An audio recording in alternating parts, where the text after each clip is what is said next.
Ba, ba, ba, ba, ba, ba, ba, ba, ba, ba, ba, ba. Good morning, everybody, and welcome to the Opie Radio Podcast, starring Ron the Waiter. You're fucking right. You're fucking right, Stein. Right, Ron. Oh, look at you pushing back your hair today and taking your glass. Oh, I thought you were going to take your glasses off today. Well, here's the thing. Like, I don't really need them, but you're a little blurry. Well, I'd rather be Maybe a little blurry. I should take them off. Trust me, I'm at the age a little blurry's good. Hey, I want to start with something nice and easy, a little warm up on the Opie Radio Podcast. Okay, it's a crossword puzzle. Okay, I want to see how smart you are. King Blank, a film about apes. King Kong. Yes, 1 for 1. What chickens lay? Eggs. 2 for 2, Ronnie. You're good at this. Magna cum laude. Blank, you help me with this. Huh? Blank, you help me with this.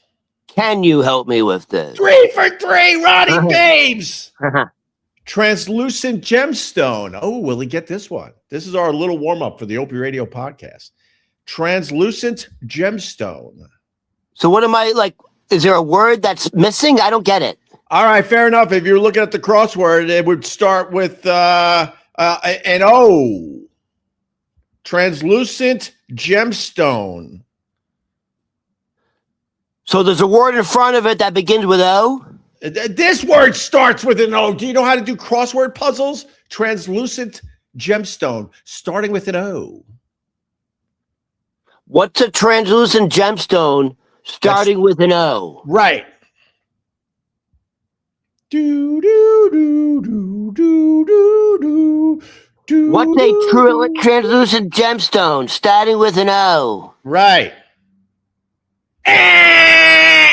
Orion. Opal. Gemstone. I said opal. You didn't say opal. I said Oprah. Biblical ark builder. Biblical ark builder? Yeah. Well, looks like my Hebrew studies are going to fucking finally pay off. Noah, baby. All right. A fib. Oh, by the way, Scott Watson's calling you a douche. Opal, you douche. And this is one of ours, by the way. This is one of the good ones. All right. A lie. Wait. Oh, did I just give it away? A fib. Sorry. It's a lie, obviously. Yeah. Yeah, I know. I messed that one up. And finally, this is just a warm up for the Opie Radio Podcast. Satellite radio's The Blank and Anthony Show.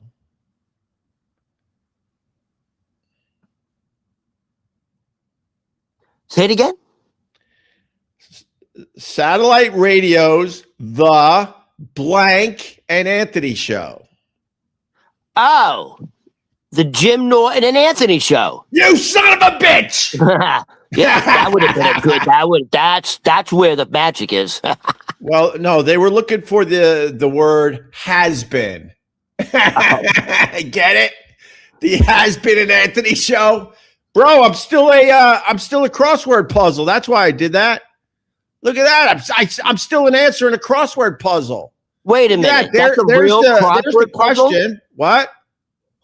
That's a crossword puzzle from where? I don't know. Online like or something. So at least you were famous enough to be on a crossword. Yeah, I know, but I think they got to change that to has been. But I'm still part of a crossword puzzle. That's why I did that, just to brag a little bit. How are you, Ron the Waiter? But you were on like the kitty crossword. That's I used to be that's as easy as a crossword you'll ever do. No, I used to be in the New York. I think it was the Daily News crossword puzzle on a regular basis, and I believe, if I'm not mistaken, we were once an answer in the New York Times crossword puzzle, The Blank and Anthony Show. If you can make it to the New York Times, that's prestigious. That's pretty badass, right? Yeah. So how are you, Ron? Well, I'm gonna have to fucking finally do it. Do what? I'm going to have to give in. To what? Laundry. Laundry? Opie, I haven't done laundry in almost 3 months. I haven't worn. No, I'm not joking, dude. It's bad, dude. I haven't worn underwear in a month. It's getting to the point now where like, what's the point of having new bedding if you're not washing anything? Wait, what? So what do you wear? Like, I run out of clothes within. I'm rationing socks. Huh? I'm rationing socks, but underwear's been gone for a month. Wait, what do you mean rationing socks? How do you make them fresh again? Well, when I mean rationing, I'm to the point now where like on my left foot will be like black polka dot sock. Right. And on my right foot will be like a white Adidas sock. I'm just I'm grabbing shit. It's bad. But after 3 months, how do you even have any clothes that are fresh? That's my point. I think I would run out of clothes if I didn't do laundry. I think I guess I would make a month. I'd make a month probably. Well, here's the thing: you don't need to wash jeans. That's true. You really don't need to wash jeans. I mean, that's all I wear. I wear jeans either here or to work, whatever. And you put the jeans in the freezer, by the way, and that kills all the bacteria. So all the farts that your jeans collect, all you have to do is put the jeans in the freezer, and you're good. They'll be nice and fresh after they thaw out. Levi's say you should never wash your jeans. Like it ruins the value. Like they're not meant to be washed. There is some. I saw this segment where like if you find some original Levi's, like back from the Wild West, like they go for like a ton of money, but you're not supposed to wash denim. You're not supposed to wash your Levi's. You're not supposed to wash denim jeans. So anyways, and by the way, you can wear a t-shirt for like a week. Like you can, I shower every day. So like 100%. You can definitely go ahead. No, I was going to say 100% as long as you have deodorant, but there was something in there I have to say. What are you talking about? The value of your jeans? It ruins the value. What does that mean? That's what they say. Them? Like it ruins the authenticity of like Levi say, you should not wash your jeans. You degrade the value of your jeans by washing them. That's what the makers of Levi's say. There's no value in your jeans. You're not selling them on Facebook after a while. What are you talking about? I don't know. That's what they say. And how do you do your laundry? Do you got like a washer and dryer in that wood paneling apartment of yours? Well, if that was the case, that's easy. Yeah. So I have to go to the laundromat. Yes. You know what that is? You know how honestly, here's the embarrassing part. Like it would be like, okay, it's hard to get. It's only half a block up. So here's the embarrassing part. I don't have a washer and dryer. No. However, the washer and dryer runs 24 hours right beside me because the people who own the building use it. They're paramedics and police officers, so it runs on time. Anyways, it's only a half a block. I still haven't done laundry. I can I can see stains all over my brand new satin sheets that people bought me. I don't mean I don't mean that type of stain. Like, like drill stains and shit. God, Ron, you live like an animal, man. I used to, first of all, it's no surprise. In New York City, a lot of people don't have washer and dryers. We didn't have a washer and dryer. We lived in this building in another apartment when I first moved here, and we didn't have a washer and dryer. So we had to take our laundry in, and I always was embarrassed. It was these very, very cool Hispanic dudes. They worked their asses off. They were like 5'4", and you would dump off your laundry to these guys, and they're just looking at your racing stripes and everything, and they're folding my underwear after they clean out the racing I never dropped it off. What? I never dropped it off. I do it. By the way, I'd be too embarrassed. Well, I'll be honest. But back in the day, I actually liked going to the laundromat. It was fun. Yeah. I liked it sitting there, and now you could be on your phone, but back in the day you had to talk to people. It was nice. I didn't mind it at all. I kind of liked it. What was I going to say? Yeah, so I don't think that's a good point you brought up. If you live in New York City, most people do not have a washer or dryer. They just don't. It's just too small. They don't have the space for it. So in New York City, I would say on average. Yeah. Every 3 blocks, there's a laundromat. Like literally every 3 blocks is a laundromat. Well, the other thing in New York, most people have a really shitty small kitchen too. That's why we all do takeout almost every night. Yeah. We don't have nice kitchens. When I go to the suburbs, well, actually the house out east has a decent kitchen, but when I go to the suburbs and I'm invited to someone's house and I see that just glorious giant kitchen with the island. You don't see that in New York. Here's the other thing. If you live in the suburbs, you almost never ever get delivery. You just don't. Right. But if you live in New York City, oh God, you're getting delivery. You're spending a fortune on delivery. I probably do it 6 out of 7 days a week. Right. At least one of the meals is from the fucking bodega. Oh yeah. Because bodegas is literally one of the last bastions of places in New York City where you can still buy cheap food. Oh yeah, and also get the flu at the same time. Okay, so hold on. Let me give you a perfect example. So in Astoria, there's a place called Astoria Deli and Grocery. Yeah, and it's as good as any restaurant food I've ever had. 100%. So yesterday, I donated blood.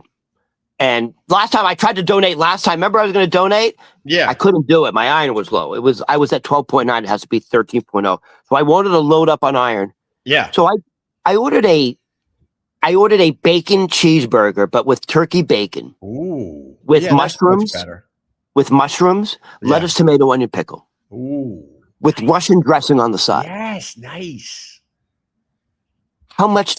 By the way, I just want to let you know, like, if you got that exact, I know for a fact, if you got that exact same order at Jack Jones, the authentic Irish bar, tavern in Astoria on Denmark, that's a $30 burger. 100%. Because they're charging you for the mushrooms. They're charging you for the cheese. They're charging you for the pickles. This is amazing. This is our Uber Eats section. And that doesn't include fries. So my God. This is the type of material that's going to take out Joe Rogan. We're just crushing it with Ron's fucking bodega order.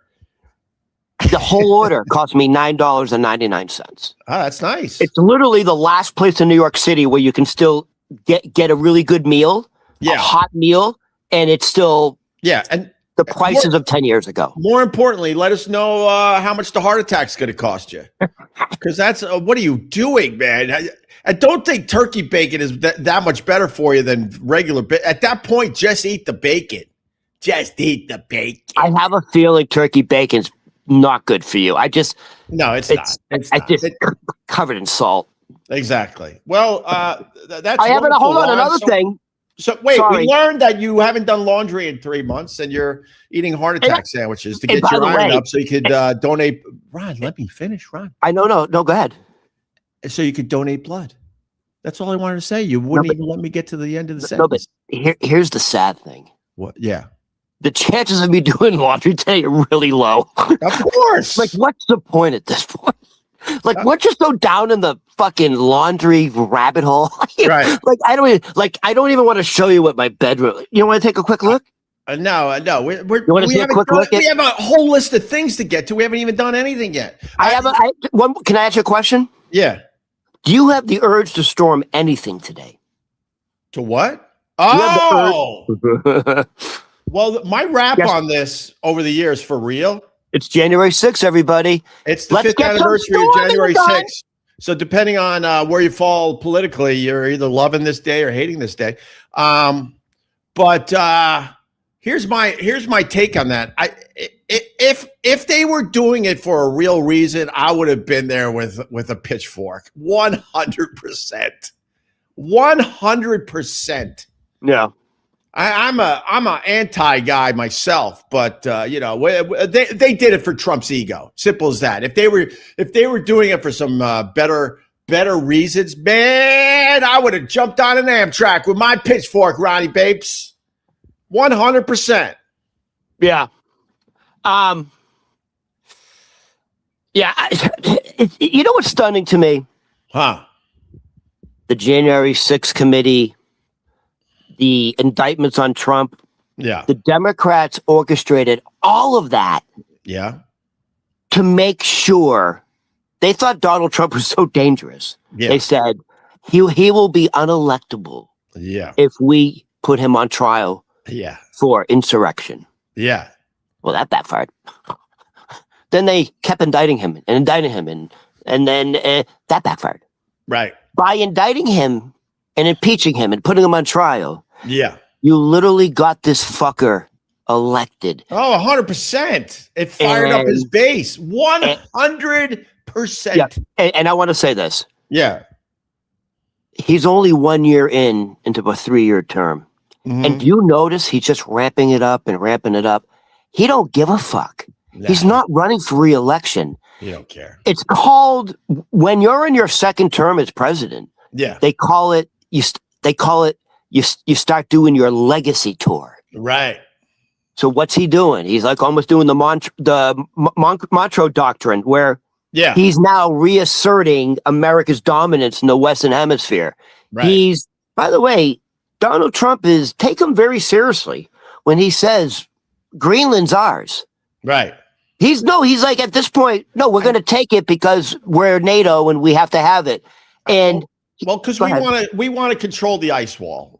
We want to control the ice wall. The problem with Greenland is he's got he's got Colombia on his mind. He's got Cuba on his mind. He's got Iran on his mind. So I don't think he does Greenland right away. And to your point, I think Trump knows that his health sucks. He's an older gentleman. So he's going to try to do as much shit as possible before this guy drops. That's his goal now. Let me do as much shit as I can before I drop.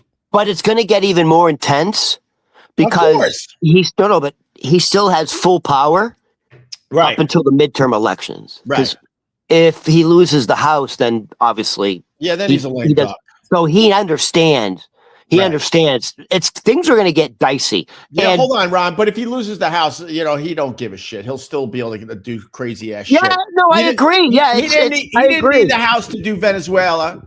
In his mind, he's like, I don't need the House to do any of this shit. So he could still do some crazy invading and stuff without having the House. But we'll see. Hey, I just want to go to critical because this is very important.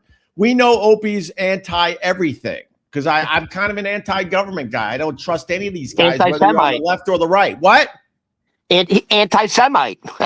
No. I'm a fan. The guy said anti-everything. I'm a fan, Ron. I'm a fan. But he goes, we know Opie's anti-everything, and I want to add a few of those antis. I'm anti-success, obviously. I'm anti-comb, obviously. We can add to the anti-list here. But yeah, I don't know. Whatever. I just the Trump thing. Whatever. It's January 6th. It was 5 years ago today. They thought I like your headline though. They thought they had Trump to a point where he would never be electable again. And you're 100% right. It fired up the base and got him elected. Letitia James is almost responsible for getting Donald Trump reelected because he essentially won the trial essentially. Right. Yeah. And they kept putting him in the spotlight. Yeah. The trial in New York City was like, it was entertainment, it was Access Hollywood. Ron, I don't care about that. You know what I care about when you mentioned Letitia James? We're on different we're on different planes today. All I thought when you said Letitia James, I wonder if she takes her lunch tray and puts it on her giant boobs when she's eating. I've seen women do that. Hey, she is creepy between the giant over the top boobs and how she talks. I hate her. How about that? Is that going to surprise people? I don't like Letitia James. She was in a press conference yesterday standing behind Zohan Mandani. And you Google it, watch it. Everyone's just sitting there like with a normal face. Yeah. Like this. There's a lot of people behind Zohan Mandani. He's doing one of those housing things right. He's putting a stop to landlords abusing tenants. And Letitia James is behind him. Yeah. On his right shoulder. And everyone's very serious face. Yeah. God is my witness. We gotta get the video. Letitia James is just going.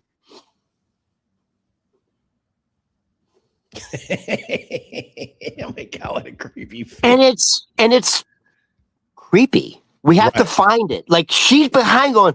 Yeah, there's something not right about her. Yeah, it's like she's like a crazy black Karen. You know what though? I think she's a bad. I think she's a bad bitch when you get her behind closed doors. She's a bad mamma jamma. She's a bad bitch. I think she's into some crazy ass shit. Ron, we got to move on. We haven't even done any of our material. I mean, this is how great we are. The chemistry here is just unbelievable where we're just shooting the shit. We didn't even get to any of our material. Well, hey, oh my God. If you want to do a nice segue about Trump, I got some very interesting facts about Trump in his first year because he just completed his first year. Can you make it fast? Can you make it fast? I just want to let you know what Trump and his family are doing now. Yeah, this is quick. What Trump and his family are doing now, if the Bidens were doing it or Hunter Biden, people would lose their mind. Here's the deal. Yeah. Donald Trump in his first year of his second term. Yeah. Him and his family have made almost $4 billion. Oh my God. Like, why isn't anyone like he's normalized it? You can't just say that. I gotta jump in. Yeah, I could have been friends with a billionaire. Hey, you made a good point off air. Of course, off air. When am I going to make good points on air? My God. Well, I know. Try to make them on here, by the way. I said that, Ron. I made fun of myself. I didn't need you to make fun of me. I made fun of myself. When we were prepping for the show, I said, hey, I'm going to bring up like how much money Donald Trump has made. And you said, you know what's funny? When he was elected in his first term, he wasn't even a billionaire yet. No. He was like, I think his value was like at 600 million. Well, the funny thing is, this is the world those guys live in. I remember that people made fun of Trump because he wasn't a billionaire. And I was thinking to myself, well, he's worth 600. I think it was 650 million. That's pretty fucking good. But in his circles, they were making fun of the fact that he wasn't a billionaire yet. But he's a billionaire now. And I say I could have been friends with a billionaire because back in the day, for real, Donald Trump Jr. was trying to be friends with me. He wanted to take me fishing and hunting. What? Like, what do you mean? Like, out of the blue? Like, you had a relationship with? This is my rap on Donald Trump Jr., which is, it's as fair as could be. Hold on. He's been on the show, you're saying? Yeah, he was on the show a bunch. And it got to a point he would invite me, like, what are you doing after the show? You want to get a bite to eat? I said no to all of it. I have a quick question. Yeah. Why? So he must have been good for the show if he kept coming on. He was great. Why was he coming on the show to begin with? I don't get it. I mean, we started leaning, unfortunately, way too much into politics for my taste, but that's where the show was going. Oh, okay. All right. He came in, but he was interesting. He was very good to have on a radio show. I did some fly fishing in an area that he does a lot of fly fishing. I'll just say it that way. He's a hunter. I'm not a hunter. He would invite me to get a bite to eat after he was on the show. We were hitting it off for real. Oh, okay. And this is my rap on Donald Trump Jr. Yeah. Simple as this. The guy, I've lost touch with the guy. I still have his number. I'm sure I could text him. He probably would write back. I don't know. I don't care either way. But the point I have to say today is the fact that the guy I see on TV, I don't know that guy. That seems like a very different person than the one that came into our studio, was very down to earth and was interesting. And whether you agreed or disagreed with him, he knew how to, to talk on a radio show. Yo, literally, Bill Maher. You know the Bill Maher on HBO shit? Yeah, I hate Bill Maher. He literally, so I guess Bill Maher took a lot of heat because he had dinner with Donald Trump. Right. Remember that? Yeah. Okay. Bill Maher said, literally verbatim what you just said. He goes, I wish people could see the real Donald Trump. He goes, what you see on camera is not that guy. He goes, if you actually can sit down and like have a meal with him, he's a different guy. Well, I met Trump very briefly when he was roasted by all the comedians. We went to that roast and we were invited to the VIP, and I met Trump. But it was another one of these times where I almost can't say I met him. It was just a quick little, hey, how's it going? Quick. But he called the show enough where, the beauty of Donald Trump that people have to understand, man.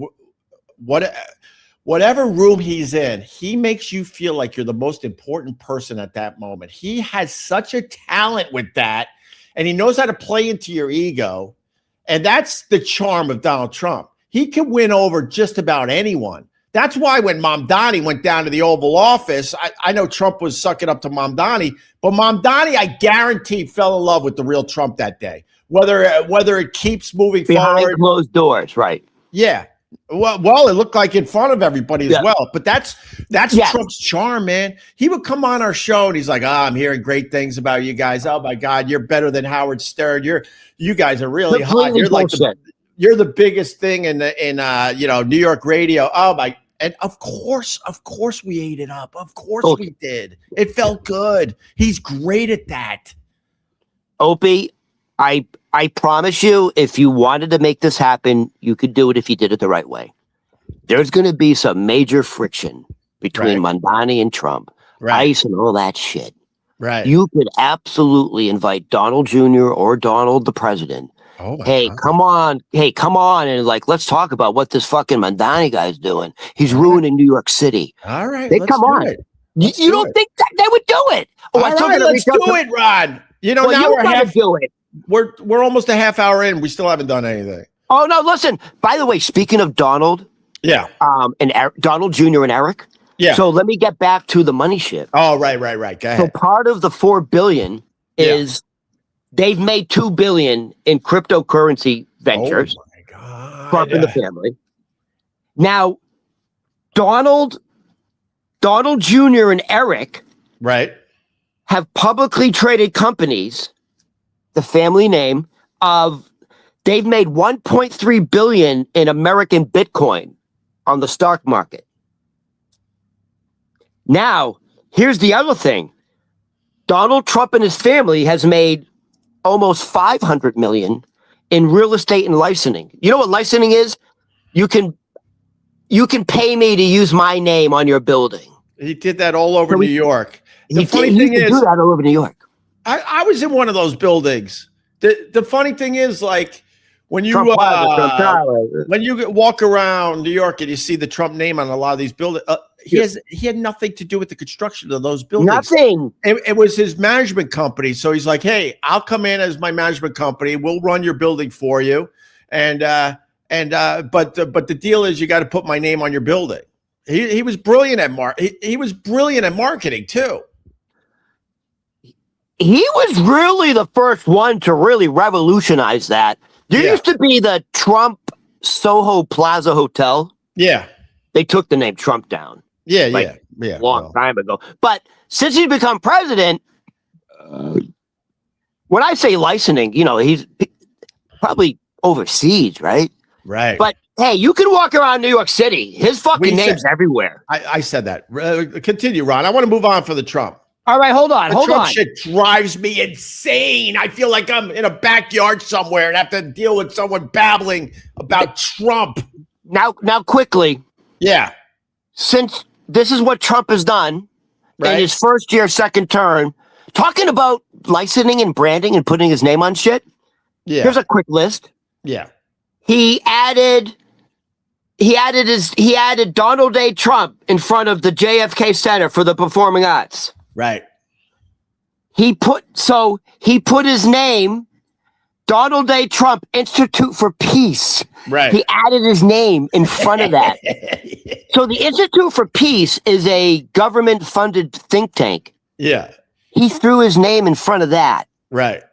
Here's another one. Trump class destroyers. What's that? There's going to be a class. Oh, the battleships. There's going to be a class of warships named with Trump his name class. on it. That's, Here's the other one. Right. President Donald J. Trump Ballroom, the East Wing. That's going to be happening. Right. Here's another one that he's done. The Donald J. Trump Justice Complex in Loyne County, Nevada. Yeah. And here's the last one. They're going to rename Washington Dulles International Airport. Everyone knows that. They're going to rename it to Donald J. Trump International Airport. Washington Dulles International Airport is going to be gone. Wait, isn't that the Reagan airport, or is that a different one? There's two. Oh, okay. There's Reagan International and there's Washington Dulles International. Well, there's two international airports in Washington. You know why I don't get all bent out of shape about that? You know, Trump putting his name on as much stuff as possible down there in Washington. As soon as the next idiot is elected to the presidency, they're going to wipe out half that shit. Especially the Kennedy Center. That's a memorial. That's day one executive order. That's day one. That's gone. The Kennedy Center thing. That's a memorial for John F. Kennedy. You know, whether you love the JFK or not, that's absolutely going to go back to the original name after Trump's out of office. So here's the deal. Nice segue. We'll finish. This is how we'll finish with the Trump. Speaking of the Kennedy Center. Yeah. So these are all the people who have just recently broken their contracts to perform at the Kennedy Center because the Trump name is in front now. All right. Ben Folds, you know Ben Folds. Ben Folds should be playing that gig. What else does he have going on? Peter Wolf canceled his gig. Peter Wolf hasn't had a gig in a decade. He should be playing still. All right. The other people, I got to be honest with you, I don't really know. So maybe you know these people. Yeah. Christy Lee? Nope. Low Cut Connie? Nope. Issa Rae? Nope. Yes, come on. Who? You don't know any of these people. Nope. Renee Fleming? Nope. Lin-Manuel Miranda? Oh, that's the Hamilton. The Book of Mormon. No, the Broadway dude with the history. Hamilton. Yeah. I said Hamilton. I didn't hear you, Ron. All right. How about this? I was just waiting for I don't know anybody so all the people that canceled, I don't know anybody. How about this? Doug Verone and the Dancers. Nope. Shit. How about this? The Cookers. Nope. Oh, the Cookers. Get it? Rihanna Giddens? All right, enough, Ron. I'm bored with your stupid list. Most of those people should be doing the gigs is the point here. JFK, he's one of ours. Okay, we get it, Ron. You hate Trump. Go get a job. I don't hate anybody. That's not true. First of all, you don't have to hate somebody to disagree with their policies. So let's try to mature this conversation up. I don't fucking hate anybody. I'm a big fan of Trump when he pisses people off. Can I just say it one more time? I'm not right. I'll be the first to tell you I'm not right. When Trump pisses someone off, it really makes me happy. Can I just say it one more time? Yeah. Let's praise Trump. On Christmas Day, he saved Christians. Hello? He saved Christians. And, you know, he's such a humanitarian. He said, you know, these Venezuelan people, they need my help. My God, they've been down and out for decades. They've been living a horrible existence down there. I care so much about my fellow human being. We're going in there and saving those people. Oh, and they have a lot of oil. But it's not about the oil. He went down there to get them free. They are free down in Venezuela. And it had nothing to do with the oil. Absolutely nothing to do with the oil. All right? There you go. That should help the MAGA people today. Ron, really fast, because it's a good segue, actually. You know, you were mentioning all the people that won't play the Kennedy Center because Trump's name is on it, right? And I think a lot of those people did that for the headlines. You know what I mean? Like Peter Wolf, all of a sudden, people are talking about Peter Wolf. Who gives a shit about Peter Wolf? Huh? When's the last time that he's in the headlines? When's the last time that guy was relevant anywhere? Well, so I seg into this. This is a kind of an interesting day in history. I'm just going to do the quote, and you tell me what it is. Why? That's the quote. That's the famous quote. Excuse me. Why? Excuse me. We're from the same state. All right. You got it. That's all fucking right. Nancy fucking sexy horse teeth Kerrigan. All right. But I got a point to make today on this for real. So it was back on this day in what year was 1994. Holy shit. You got clubbed in the knees. by Tanya Harding, the white trash of ice skating. God, I would, dude. You know she turned to porno. We know. Her butt looked like she was sitting in a gravel driveway. Yeah, it's all like red and rashy from all the Doc eggplant. JFK's wasting his twos today. Trump is name of the first ship becomes the class. Oh my God, JFK, you might want to AI your fucking thing here, and you wasted $2 on this. Trump is name of the first ship becomes the class. All right, thank you, JFK. I appreciate you. All right, listen to me. This is the point I want to make with the Nancy Kerrigan, Tanya Harding thing from 1994. It's the best thing that ever happened to Nancy Kerrigan. Now, that sounds twisted, Ron. I get it. But a lot of these people are fame whores, right? Let me ask you a simple question. In the Olympics, the Olympics before Nancy Kerrigan, the Olympics after Nancy Kerrigan, who won the gold medal in female ice skating? Exactly. No one knows. No, hold on. I do actually probably do know, actually. Just to let you know. Yeah. Women's figure ice skating is probably one of the biggest events of the Winter Olympics. I get Peggy it. Fleming. I get it. But here's the Dorothy Hamill. You want to go back Dorothy to Dorothy Hamill? I had the Dorothy Hamill haircut growing up because we couldn't afford haircuts. The bowl haircut. The lesbian haircut. My point is simple. It's the best thing to happen to Nancy Kerrigan, and especially Tanya Harding, because 32 years later, we still know who the fuck she is. Yeah. That's the point here. If that never happened, she might have went on and won the medal, and then she would have kind of been forgotten, except for in the Olympic circles. Like every 4 years, they would drag her out probably to announce a skating event. But the fact is, when these giant events happen to some of these people, it's the best thing that ever happened to them. It's also relevant that she got clubbed. She got clubbed in the knee. Right. Tanya Harding paid her fucking, what was the name? It was almost like Giuliani.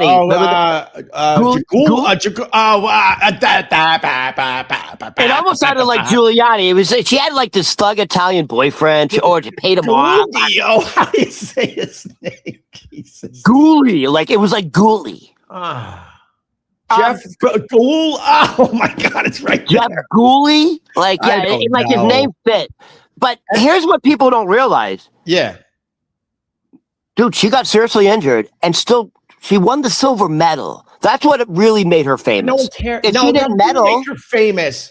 She medaled. And she's hot, dude. Yeah, she's hot.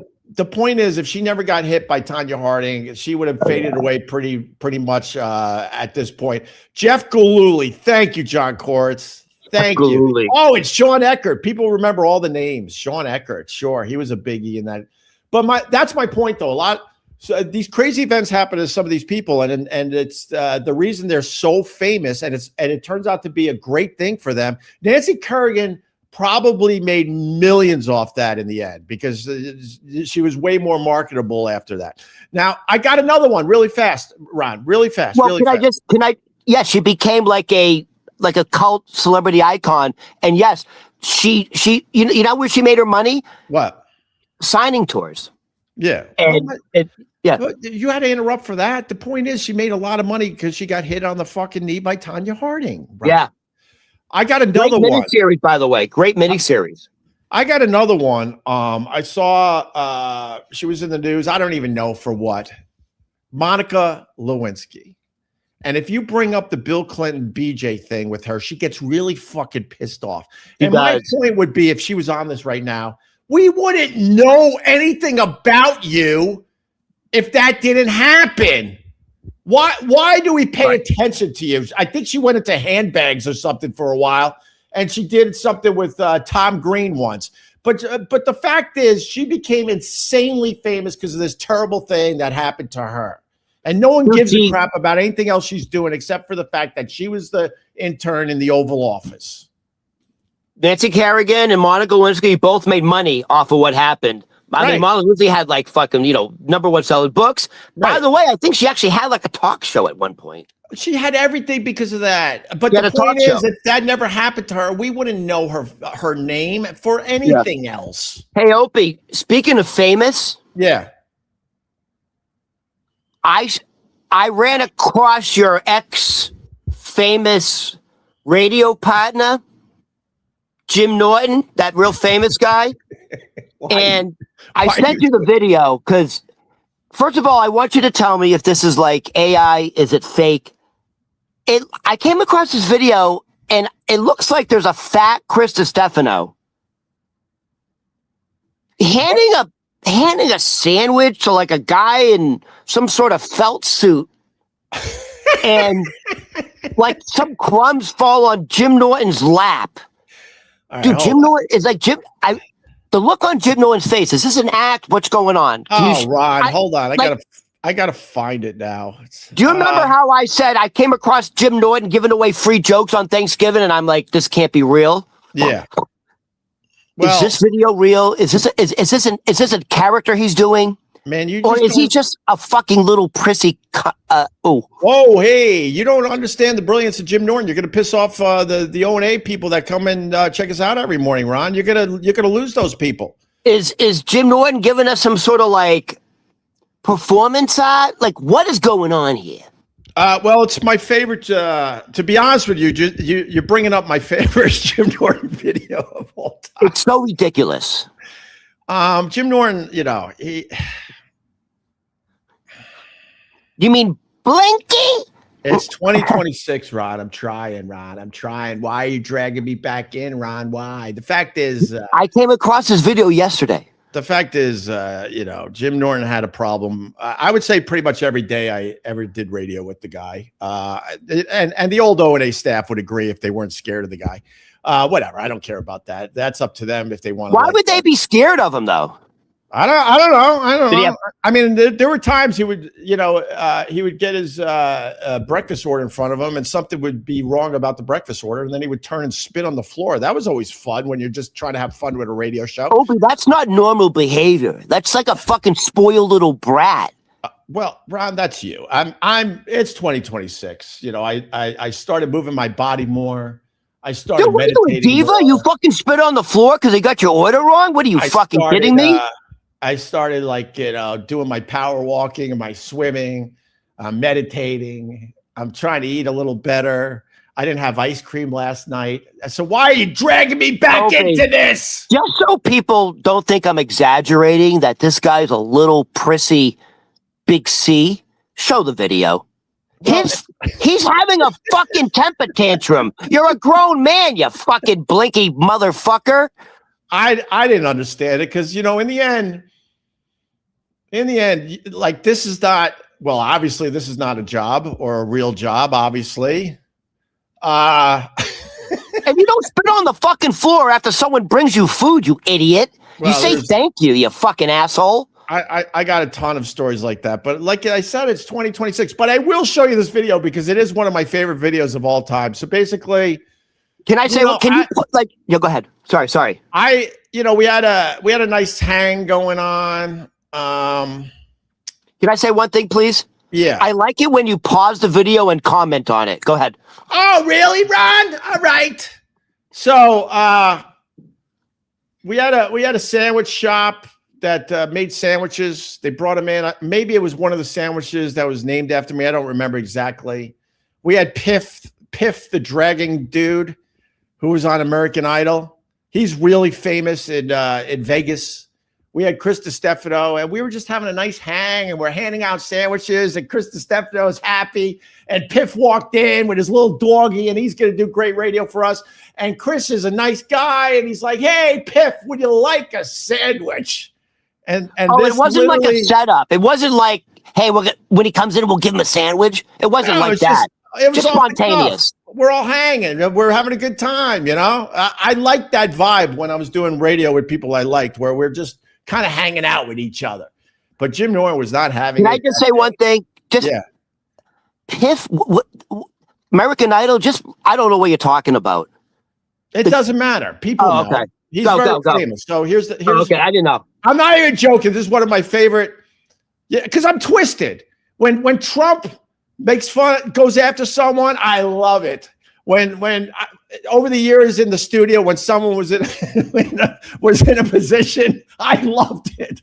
Like when Jim Norton gave the 18 pounds of books to Ozzy Osbourne, and Ozzy was like, I ain't taking your stupid books. And it was a birthday present. And he left them behind. I don't know if I've ever laughed harder in my life. Oh no, I laughed harder with Carl once, but that laugh that day was right up there. All right, but here's one of my favorite videos for real. All right, Ron, for you. Hey, Piff, what's up, buddy? Hey, Piffy. What's going on, buddy? Not much. You want some sandwich? We got sandwich. I take a sandwich. Yeah? Yeah. Here you go, buddy. You're from Leone's Deli in Brooklyn. From Leone's Deli. Yeah. His head's going to explode. Huh? His head's going to explode. Look at his face. It's over a sandwich. I swear to you, I have no recollection of anything else that was wrong that day. I'll be honest with you. If there was something else going on in Jimmy's head that had something to do with me or the show, as I sit here in 2026, I have no idea. To me, it was all about this sandwich. Look at his face. Dude, he's going to lose it. Why would you hand a magician a sandwich when he walks into the studio? Why should I not? And now Chris DiStefano is all he's all nervous. Why? Like he's confused. Like why is this a thing? And Mark Norman's in studio. This could have been a nice little fucking hang if one person decided to remove himself from the studio. Oh my God! For what? I don't know. I thought I had 2 pieces left. He's gonna eat on Mike? Was he trying to be nice? No, yeah, I was just trying to be nice. It's a fucking radio show, not a fucking fort. What do you think, Ron? What a fucking baby! There's so much going God. on. Chris is so nervous. What? Like he is so confused. So my question to you is, why is Chris DiStefano nervous about Jim Norton? Like, was Jim Norton, like, is there a hierarchy? Is there a power? Oh, Jim Norton is God. You just going after Jim Norton again, like half these fucking comedians will have nothing to do with me again because Jim Norton controls. He's the gatekeeper. You got to get past Jim Norton. He's the gatekeeper in comedy, especially in New York City. Is that, are you bullshitting or is that a real thing? I don't know. I'm just trying to have to have fun. And and then the tree fort line did make me laugh. Obviously, it was a good line, but he's just so mad for your journey. Right. No, you relax. He's an hour late and you're like, here, have a sandwich. Take some time. Yeah, sorry. It looks pretty good. It's good, man. And how's the dog this morning? Yeah, he's fine. He's all right. Dog's fine. Will he eat some of the sandwich? Yeah, he would. He would eat all of the sandwich. Why would you hand a guy a sandwich? Oh my God, you can't let it go. I'm regretting it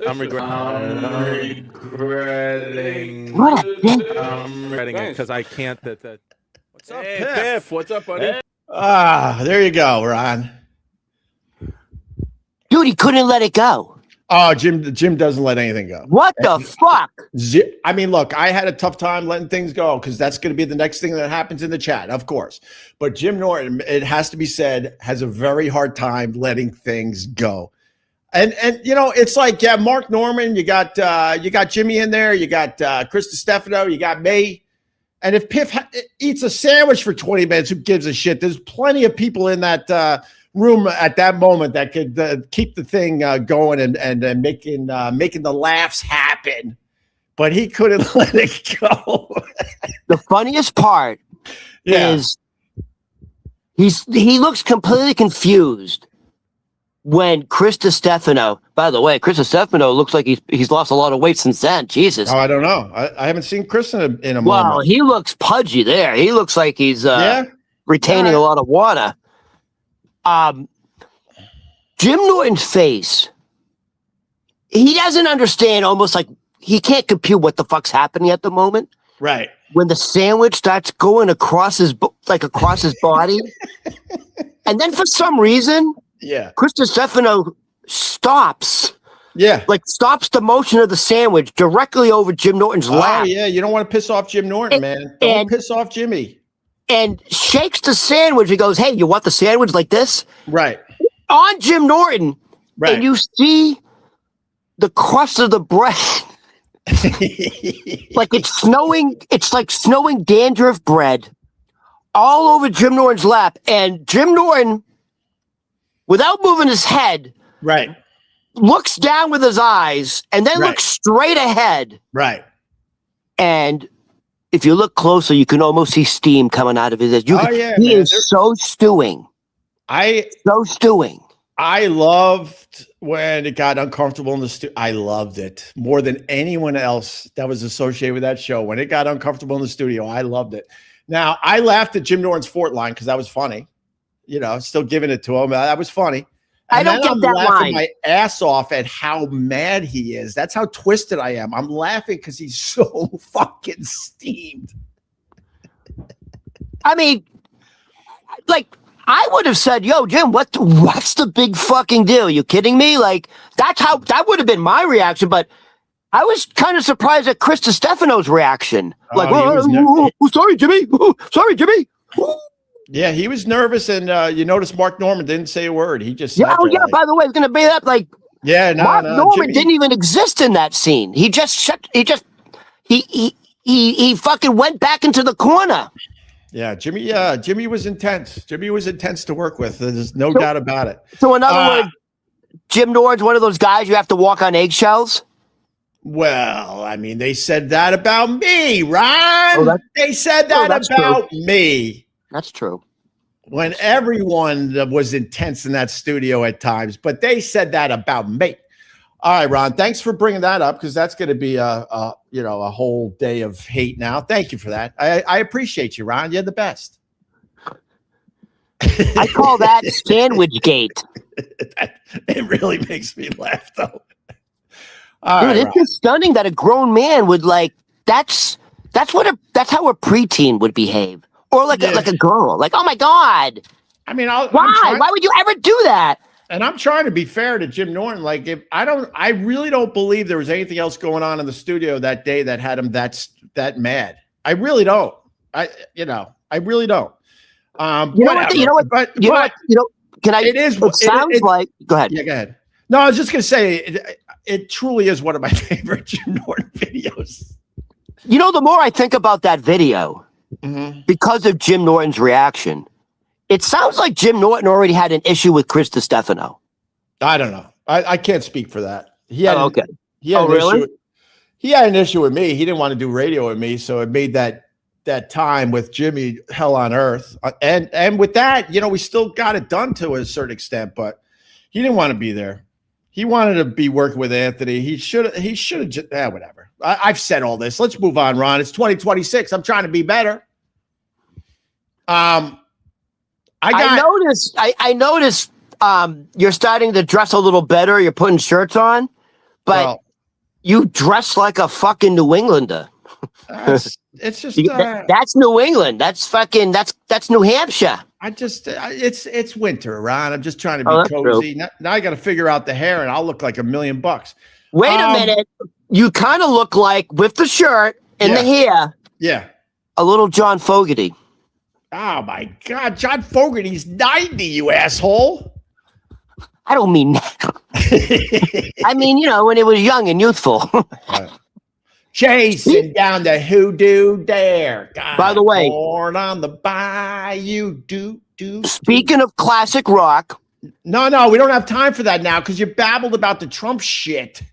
We can do this quick. Tomorrow on that. We don't have time. We'll do it tomorrow. You babbled about Trump and lost half the audience. No. It takes two to tango. You kept going on Trump. I did not. I had. You have a big hat on Trump. And this poor JFK now hates you. Ron hates anyone who is successful.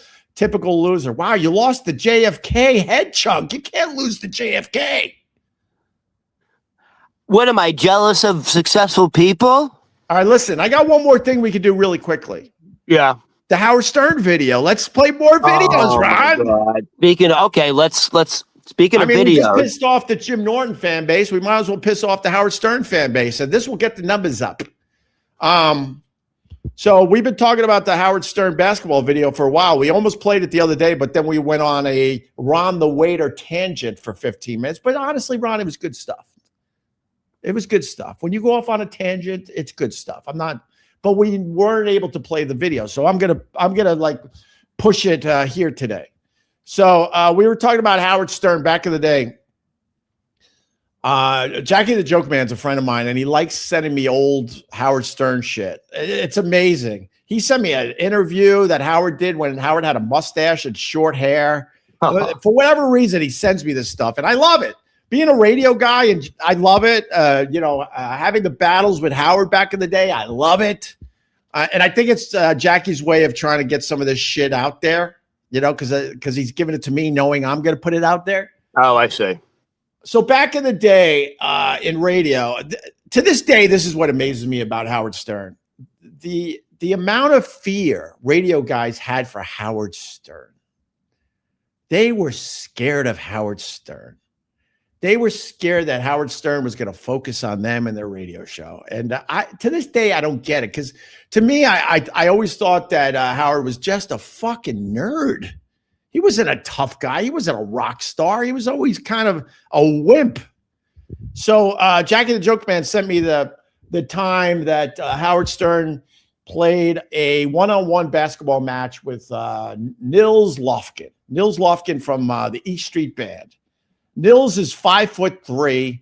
Howard says he's 6'5", 6'6". I swear to you, I've seen Howard in person a bunch.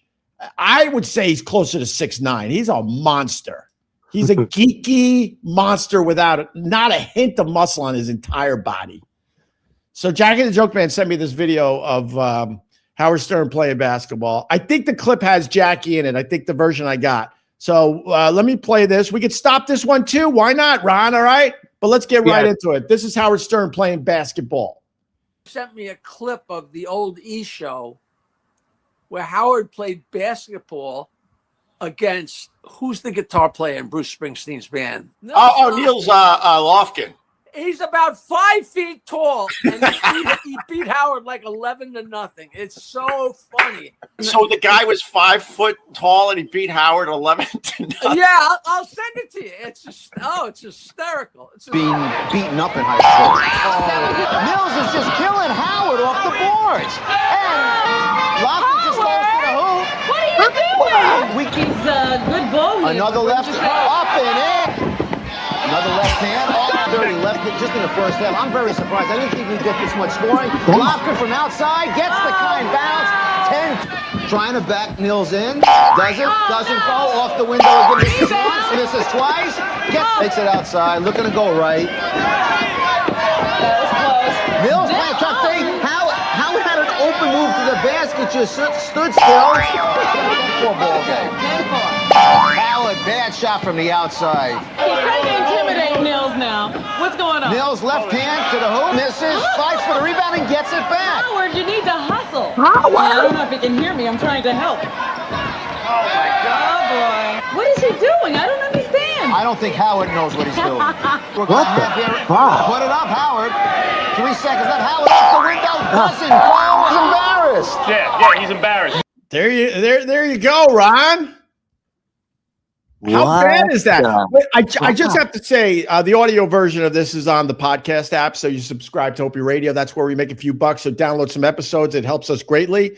So for the people that are listening to this on the podcast app, look in the description. I'll put the link to the video. What do you think, Ron? What do you think? What's your thoughts? Here's to you. Well, Howard's Jewish. First of all, there's the old stereotype: Jews don't have any athletic ability. But right. I have to say this as a Jew, because I know how Jewish families work, summer camp, and all that fucking bullshit. Yeah.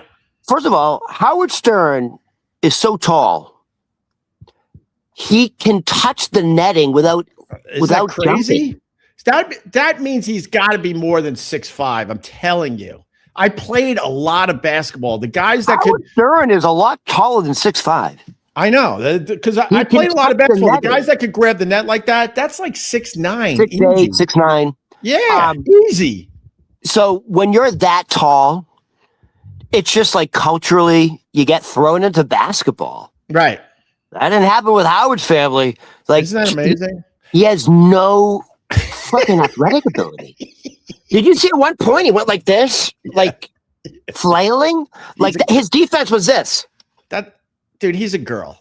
I mean, no offense to the people that love Howard. To fear Howard Stern ever, I never understood that. And by the way, why is he wearing Brian May's hairdo?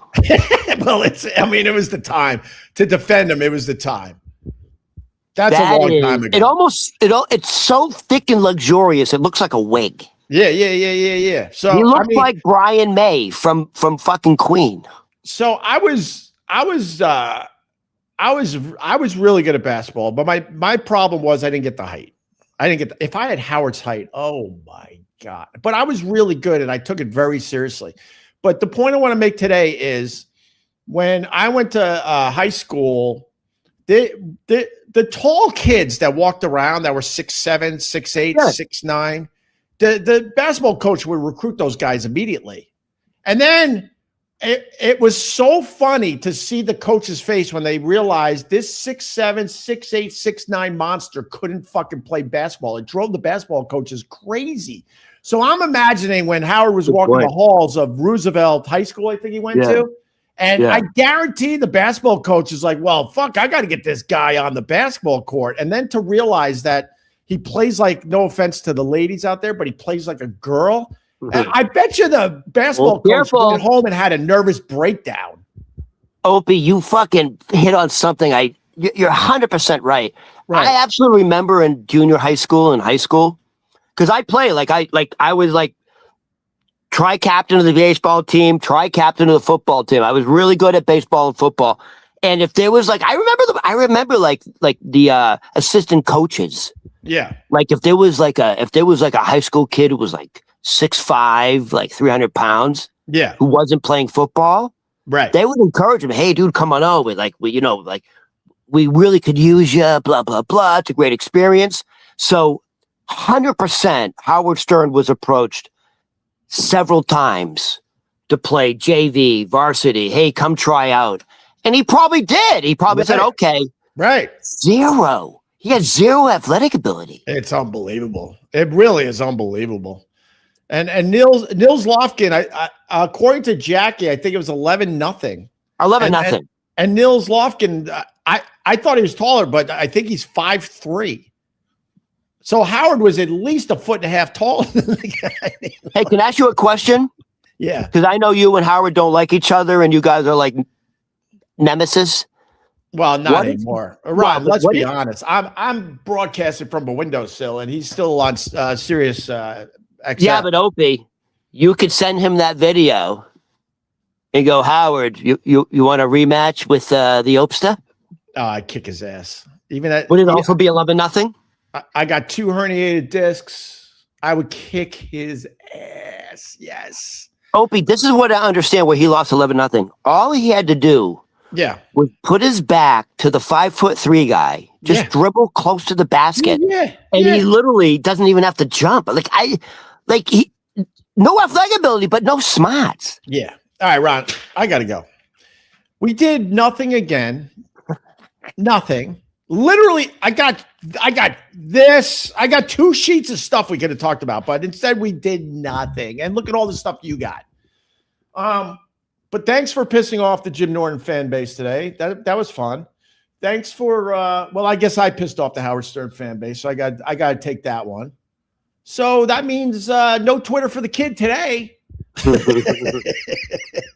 I just can't get over the fact that Jim Norton, he would let it go for a few minutes, and then he would have to bring it up again with Chris Gustavo. Like, seriously, why would you do it? I guess I shouldn't have done it. Well, I don't understand why Chris Gustavo goes, dude, shut the fuck up. Fuck you. It's a fucking sandwich, dude. What the? Did Chris Gustavo think he would not be invited back? I don't know. It was your show, though. The one thing I'll say, and I think this is more than fair, so listen up, assholes. We all brought our shit to the show. We all did. We all had our problems we brought to the show. And man, for me to get all the crap from this O&A fan base when they know that Jim Norton brought shit to the show and Anthony brought shit to the show, that's where I say it's not even close to fair. That's what I say today. I had my own issues that I brought to the show. There's no denying it. But Jim Norton brought a lot of fucking issues to that radio show as well. Trust me on that. I don't think people realize, like, you just see, like, when we come on live, but there's a lot of prep work that has to go behind this just so we can talk for an hour and a half and have something to say. No, Ron, I got to stop you there. And it's a compliment to you. Yeah, we do, like, we're taking this seriously and we're show prepping and stuff. And we talk a little bit before the show. We talk after the show every day. But the fact is, we never get to our material. Yeah. So you know, the chemistry is there where we could just turn this on and have fun. I'm just trying to get to some material. But what's your point? Because I don't think that's the point is I don't think people realize, like, what you do behind the scenes. Like, you have said to me off camera, like, Anthony and Jim Norton literally brought nothing to the show, so all the pressure is on my shoulders, meaning yours. So I have to come up with the content. I'm the one answering the phones. I'm the one, you know, you're producing the show. You're the one hiring people, firing people. People don't realize that whole other side of the business where Jim Norton and Anthony are literally just showing up, phoning it in. Well, people don't understand that. Now you just pissed off the Anthony fan base. You're fucking nuts, Ron. Fucking phoning it in. No, to be fair, the guys were talented. Trust me, they were talented. But a lot of the bullshit that goes into a radio show did fall on me. But those guys, I mean, I can't say they were coming in phoning it in. But when it came to all the stuff that wasn't fun about a radio show, it was on my goddamn shoulders. A lot of it, a lot more on my shoulders than Anthony or Jim Norton, and that is a fact. I'll say that. And from what I can see between Anthony and Jim Norton, Anthony is much more talented behind the mic than Jim Norton. Like, just, you know, I mean, Jim Norton's good if he's got the right people around him, but he can't. I have no interest in watching, anything Jim does as the lead guy. But you put him with Anthony and other people, he's fucking quick and sharp and funny. But as far as like running his own show, I have like zero interest in that. So, all right, Ron, I think you pissed off enough people today, so we should leave. It's what I do. What I do. All Ron today. Leave me out of it. Hey, dude, I tried to. I regret not saving that picture. I really tried to find it again. If anyone can find it, send it to us. What? Someone photoshopped Maduro in his gray Nike tracksuit. Right. And he's got the blindfolds on and the headphones on. Yeah. And they photoshopped, and he's got his hands out front with a water bottle. And someone photoshopped out the water bottle and put in the Joe Rogan comedy album and said America is torturing. America has started torturing Maduro. Ron. Instead of waterboard, they're forcing him to watch Joe Rogan's comedy album. Ron, were you just sitting there as we're about to end this and go, I didn't piss off enough fan bases today? Dude, I'm on a roll. I'm on a roll, you alien, fucking Joe Rogan alien hunter. I'm trying to find it because it is pretty funny, but it's hilarious. So now you're pissing off the Joe Rogan fan base. So I can't find it, but it's out there somewhere. So what is America doing to torture Maduro? We're not waterboarding him. We're not electrocuting him. We're forcing him to watch a Joe Rogan comedy album. Yeah. I didn't even know it existed. Well, I mean, this is popping up as a thing, Maduro on Joe Rogan. Yeah, I did see that. I think they're talking about aliens. Rogan's kind of calling it in nowadays, huh? I got a bunch of I don't listen to Joe Rogan that much anymore. I used to be a huge fan of his show. I listened to a lot of his stuff. But the people close to me that still listen to Rogan, they're basically saying he's kind of calling it in. And I kind of defended Rogan. I'm like, what else is there to do? The guy makes over $100 million a year. There's no motivation anymore. And I'm sure he's still getting the job done, but if you watch the Joe Rogan show now, he just leans back. He's got his fucking cigar. He looks like he just took a fucking shot of Valium. Just low voice. Hey, well, he's not. I mean, sometimes instead of talking to the guests, he'll ask AI questions, and he's not hungry anymore. But I'm sure he's still getting the gig done. But it's hard to get motivated. It's hard to get motivated if you're making $100 million a year. Holy shit. And you banked half that shit. So you're like thinking to yourself, what else? I can't find this thing. I'm looking for it for you. Now I'm hilarious. Hey, which one is it Joe Rogan or Dana White? Because they kind of look alike. I spelled Maduro, man. What's his name? Who? The Venezuelan guy. Oh my God. I'm having a brain fart. Same here. Maduro? Oh. Huh? Maduro, right? Maduro. All right. You son of a bitch. I'm trying to find this thing and I can't find it now.